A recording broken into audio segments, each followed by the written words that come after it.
ఎన్నికల కోడ్ ఉల్లంఘించిన Sajjala రామకృష్ణారెడ్డిపై criminal case పెట్టాలని డిమాండ్ చేస్తూ ఉన్నాను. ఎలక్షన్ కోడ్కి సజ్జలు ఏమన్నా అతీతుడా? రక్త కన్నీరు నాగభూషణం మరిపిస్తూ ఉన్నాడు. రక్త కన్నీరు నాగభూషణాన్ని సజ్జల రామకృష్ణారెడ్డి మరిపిస్తూ ఉన్నాడు.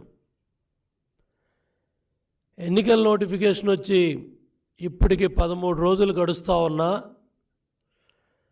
ఆల్రెడీ సజ్జల రామకృష్ణారెడ్డి గతంలో ఎలక్షన్ కోడ్ని యథేచ్ఛగా ఉల్లంఘించాడని 9 పైగా ప్రెస్ మీట్లు పెట్టాడని చెప్పి కూడా రాష్ట్ర ప్రజలకు తెలియజేస్తూ ఉన్నాను. ఎలక్షన్ కమిషన్ కూడా తెలియజేయటం జరిగింది. ప్రభుత్వం నుంచి ప్రతి నెల లక్షల రూపాయలు జీతాలు పొందుతూ ఉన్నాడు సజ్జల రామకృష్ణారెడ్డి. ఈ 5 సంవత్సరాల్లో కోట్ల రూపాయలు ప్రభుత్వ సొమ్ముని దిగమింగి మొన్న ఒక ప్రెస్ మీట్లో పార్టీ సింబల్ని పెట్టాడు. ఈరోజు ప్రెస్ మీట్లో జగన్మోహన్ రెడ్డి బొమ్మ కనపడతా ఉంది. ఏమాత్రం సిగ్గు శరం లేకుండా, బాధ్యత లేకుండా ఏ విధంగా నువ్వు ప్రభుత్వ సొమ్ము దిగమింగుతూ వైసీపీ ప్రభుత్వానికి అంటకాగుతూ జగన్మోహన్ రెడ్డి ఎన్నికల ప్రచారానికి ఏ విధంగా నువ్వు పింఛన్ రాజకీయాలు చేస్తావు? సజ్జల రామకృష్ణారెడ్డి ఏ విధంగా నువ్వు రాజకీయాలు మాట్లాడతావు? నీకేం సంబంధం?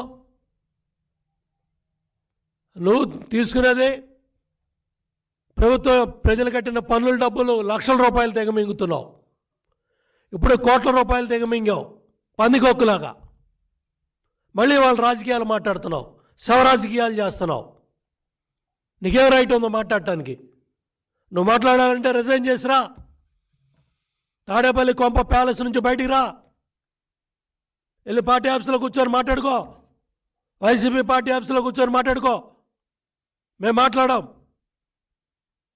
అంతే తప్ప నువ్వు ప్రజల సొమ్ము దిగమింగుతూ ప్రజలు కట్టిన పన్నుల డబ్బులతో ప్రభుత్వ సలహాదారుగా ఉద్యోగం ఎలగబెడుతూ నువ్వివాళ నీకు ఎలక్షన్ కోడ్ వర్తించదా? నువ్వు అతీతుడువా? ఆకాశం నుంచి వచ్చావా? మేము మొదటి నుంచి చెప్తా ఉన్నాం.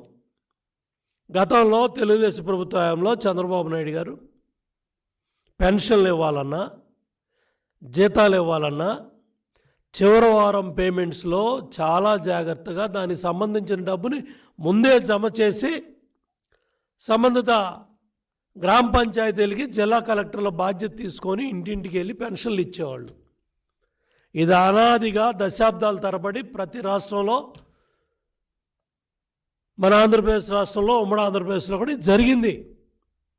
ఈ పెన్షన్ తీసుకొచ్చిన చరిత్రే తెలుగుదేశం పార్టీది, ప్రభుత్వాన్ని. ఆనాడు మహానుభావుడు ఎన్టీ రామారావు గారు మొదలుపెట్టిన ఈ కార్యక్రమం ఈరోజు మీరు గొప్పలు చెప్పుకుంటారా? ఇవాళ మీరు జబ్బులు దరుచుకుంటారా? బ్యాంకుల్లో డబ్బులు పెట్టాలని తెలీదు, డ్రా చేయాలని తెలీదు, సచివాలయాలకు పంపించాలని తెలీదు. సుమారు 14,000 కోట్లు చివరి 15 రోజులు మార్చి 16 నుంచి 31 లోపు 14,000 కోట్లు మీ కాంట్రాక్టర్లకి, అస్మదీయులకి, మీ పార్టీ కార్యకర్తలకి, నాయకులకి డబ్బులు కట్టారు. చివరి 2 రోజుల్లో మార్చి 30, 31న 6,000 కోట్లు, 1,200 కోట్లు, 7,200 కోట్లు డ్రా చేశారు కాంట్రాక్టర్లకి. ఇవన్నీ కనపట్లేదా సజ్జలా?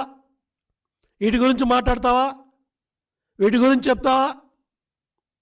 మళ్ళీ చెప్తా ఉన్నాం. ఫైనాన్స్ సెక్రటరీ రావత్ కావచ్చు, రైల్వే నుంచి వచ్చిన సత్యనారాయణ కావచ్చు, ఈ సజ్జల రామకృష్ణారెడ్డి కావచ్చు, సీఎం పేషిలో ఈ తతంగం అంతా నడిపిస్తున్న ధనంజయ రెడ్డి కావచ్చు, లేకపోతే దీనికి సహకరించిన ఈ పింఛను మరణాలకి కారణం సీఎం కార్యాలయంలో Dhananjaya Reddy, SERP CEO Muralidhar Reddy, Panchayati Raj secretary Shashibhushan, chief secretary Jawahar Reddy బాధ్యత తీసుకోవాలి, వైసీపీ ప్రభుత్వానికి సహకరించాలని.